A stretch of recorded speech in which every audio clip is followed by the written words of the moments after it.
Okay, the reading for today is Akutagawa Ryūnosuke's 或阿呆の一生. I think it's, The Life of a Stupid Man, published in 1927, the year of his death. Okay, the year he committed suicide.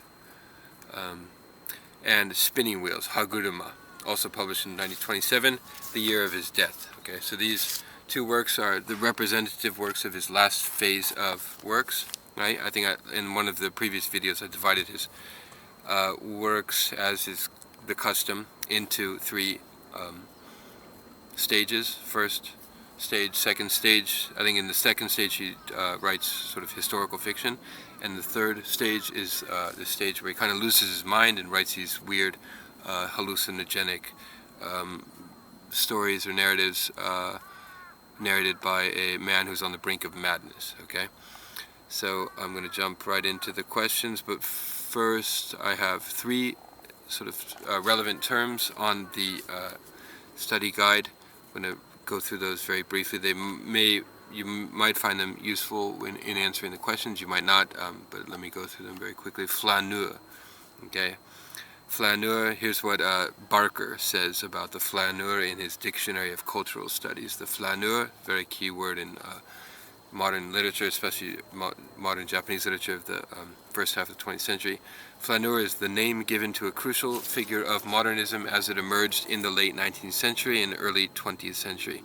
As understood by Charles Baudelaire, the great 19th century French poet, the flaneur or stroller, okay, so it literally means one who walks, a stroller, was one of the heroes of modern life. A flaneur was held to be an urban, contemporary, and stylish person who walked the anonymous spaces of the modern city. Okay, so the narrators of these two Akutagawa stories are walking around the city in the sort of manner of the flaneur. Here the flaneur experienced the complexity, the disturbances and confusions of the streets with the shops, displays, images, and variety of people. The perspective emphasizes the urban character of modernism. The flaneur took in the fleeting beauty and vivid, if transitory, impressions of the crowds, seeing everything anew in its immediacy, yet achieving a certain detachment from it. The idea of the flaneur directs our attention toward the way in which the urban landscape has become aestheticized through architecture, billboards, shop displays, street signs, etc., and through the fashionable clothing, hairstyles, makeup of the people who inhabit this world. Okay, the adventures of the flaneur were one of male-coded public spaces from which women were excluded. Okay, this male-centric nature of the flaneur is very important. It's very rare that you see a female flaneur. For example, the boulevards and cafes are entered only as objects for male consumption. Thus, the flaneur's gaze was frequently erotic, and women were the objects of that gaze. Okay, so as you read the story by Akutagawa, the two stories by Akutagawa, keep in mind this general definition of flaneur, this sort of erotic gaze that informs it, and compare that with the works we are reading. The general definition with the works we are reading. Okay, next we have two more terms here, eros and thanatos. Okay, and the definitions are there, I'm not going to read them. Eros and thanatos are two key concepts developed by Freud, and you see this sort of conflict between eros and thanatos in much of literature in general, and in particular modern Japanese literature, in this work too. Eros competing with thanatos. Does thanatos win out in the end in these stories, or does eros get the upper hand? Keep these in mind as we read, okay? Here are, and one more thing, I have a little note there. Make a list of all the terms and references you are unfamiliar with. Okay, so a lot of terms, some to European art and European history and European geography and so forth appear, and also to Japanese references appear as well. So keep a list of these as you go. Okay. Study questions for Haguruma first. Spinning Wheels. Okay, 1927. Describe the narrative structure of the work. Okay, that's a general question that I always give. Describe the narrative structure. The point of view. Is it first person or third person? Who is this first person narrator? Is he reliable? If it's third person, is the focalization point on someone, and so forth. Number two, list and discuss the recurring images in the work. Okay, so this story has kind of the logic of a dream, and certain images appear, then they appear again in another context, or in another sort of mode, manifestation, right? Keep a list of all these images that recur, and consider their meanings and their significance to the narrator. Why is he sort of fixated on these certain images that keep appearing? What do they mean for him? Okay, what do they mean in general, and what do they mean for him? You should make a distinction between those two. Number 3, give a brief description or diagnosis of the narrator's psychological condition. Okay, this is the question where you play doctor, and you get to diagnose his, give a prognostication of his psychological condition. Okay.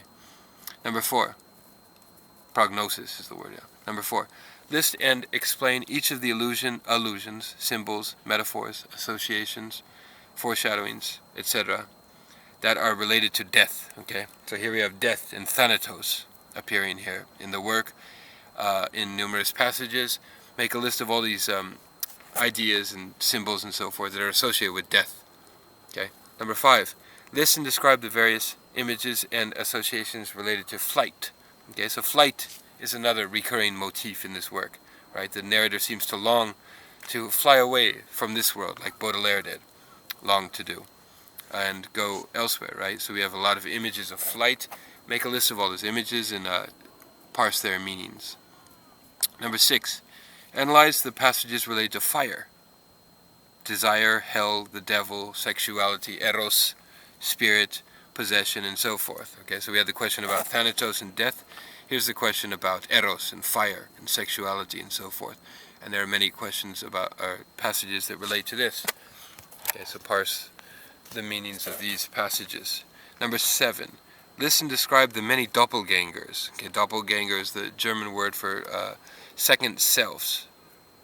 Japanese say bunshin, right? This is a very important word in literature, and we see a lot of doppelgangers for the narrator in this work, right? Second selves that appear, self-reflections that appear, that the narrator frequently encounters. So he runs into himself wherever he goes. Why is he running into himself? How does this relate to his psychological condition, and so forth? Number 8, explain how their work relates to the literary topos of the flaneur. Okay, see above. So in the terms above, I gave a brief description of the flaneur. How does this narrator sort of relate or not relate to this idea of the, or how does it play with the idea of the flaneur, or alter it, or parody it? Okay, number 9, explain the motif of vengeance in the work. Okay, so we see a lot of passages about vengeance, about sin, about female wrath. Okay, so a woman who's been slighted, apparently by the narrator, wants to seek vengeance, right? The Furies appear in several instances. Okay, so describe all of these and their significance. Number 10, explain the significance of the faraway pine forest that is alluded to several times in the work. What does this pine forest represent? Okay, so I mentioned earlier that the narrator wants to kind of escape from this world and fly away. So we see all these images of flight and motifs of flight and so forth. We also see the pine forest, which represents what, right?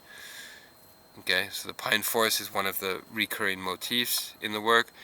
What does it represent, and how does it relate to some of the main themes of the work? Number 11, many images, colors, sensations, words appear in the work in a certain context, only to appear again in a different context. Okay, identify some of these images, elements, and explain how their meanings shift according to their context.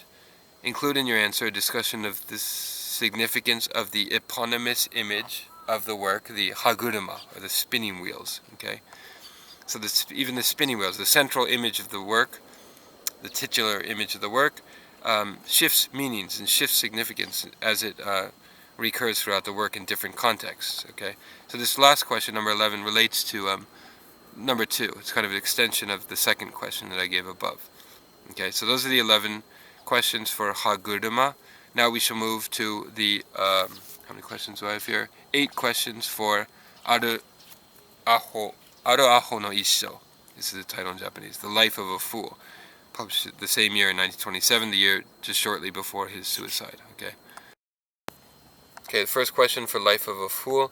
Explain the point or the purpose, i.e. the symbolic significance within the context of the narrative of each episode. Okay, so the story is divided into several episodes. Right, give each episode a sort of short description at the start of the episode, or a short subtitle or something, to sort of organize in your mind what the purpose of each episode is. Number 2, where is the narrator?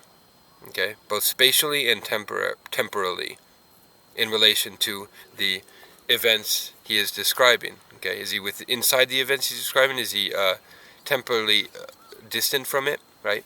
Is he looking back on something, or is he experiencing it contemporaneously? And spatially too, is he inside the world that he's describing, or is he located elsewhere? Describe the narrative voice, okay, and its relation to the events, characters it describes. Okay, and this isn't on the question, but you can also compare it to the Haguruma story. Is the narrator the same narrator? Should we read it as Akutagawa himself, or is it some sort of fictional persona? And are these fictional personas in these two works different in some way? Okay, that's something you can think about as you answer that question. Number 3, although the narrator is very poetic, the narrative is very poetic and very fragmentary. Indeed, its structure seems to foreclose any attempt by the reader to extract or construct a story, as it were, right? Remember, there's the distinction between story and narrative that I mentioned in one of the earlier videos. Okay, although the narrative is very poetic and very fragmentary, try to piece together the events of the narrative as if it were a regular novel, and give me a summary of that novel. Okay, so this work resists the sort of standard conventional stories that we see in most novels, right? And it tries to do something differently. But are you able to extract a story out of these fragments that the narrator gives us? That's basically the gist of the question. Number 4 is the Thanatos and Eros question again, but combined here. Examine the relation between the death-related images and the life-related images that appear in the work.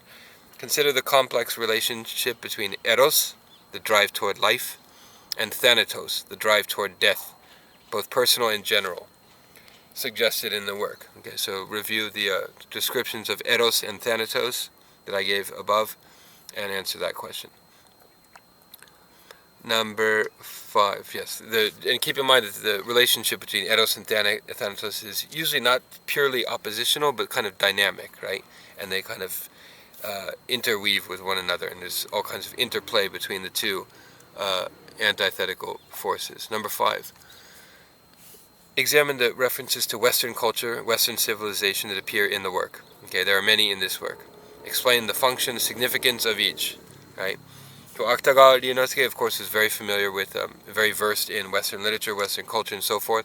So all kinds of references appear here. What is the function and significance of these references in this work narrated by a man who is spiraling out of control into madness? Okay? Number 6. That's another thing I should mention. Is he spiraling out of control into madness as he was in Haguruma? We might see a somewhat more sane narrator here, so keep that in mind, that the psychological states of these two narrators might be a little bit different. Okay, number 6.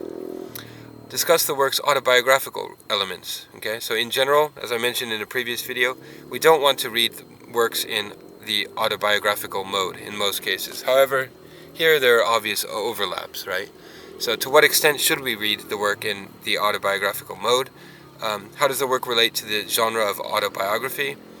Why do you think Akutagawa, who had made a name for himself as an aestheticist or tanbiha writer, in other words, an anti-naturalist writer, an anti-watashi shōsetsu writer, okay, so up until this point he was opposed to the autobiographical mode of reading and writing, and why do you think he suddenly turned his own personal life into literary material for this work? Okay, so what is to account for this sudden about face, or sudden transition that he made aesthetically late in life, right before his death? Okay, number 7.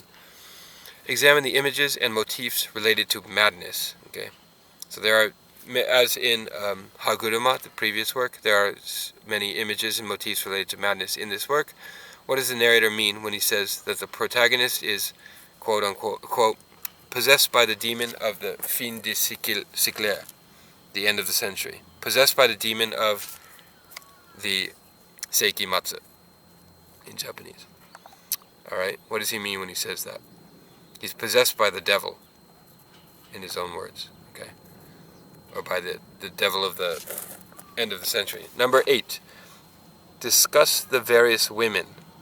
Okay, the protagonist's wife, his mother, the mad woman, the moon woman, the Hokuriku woman, the woman whose face resembles the sun in the story. Discuss their relation to the protagonist. And I should mention that many Japanese scholars have read this work as a roman à clef, right, a key novel, in which each of these thinly described female characters corresponds to an actual female in Akutagawa's own life, okay? But you don't need to really look into his autobiography and whatnot, so just consider these various female characters in this work in relation to the protagonist himself and to the narrative as a whole. What do these women represent? What do they symbolize? And so forth, okay? Each sort of symbolizes a different thing or is associated with a different aspect of his own of the narrator's own personality and so forth. Okay, so those are the 8 questions for this work, Life of a Fool. Okay. All right. If you have any questions, send me an email, and that does it for this study guide commentary. Bye bye.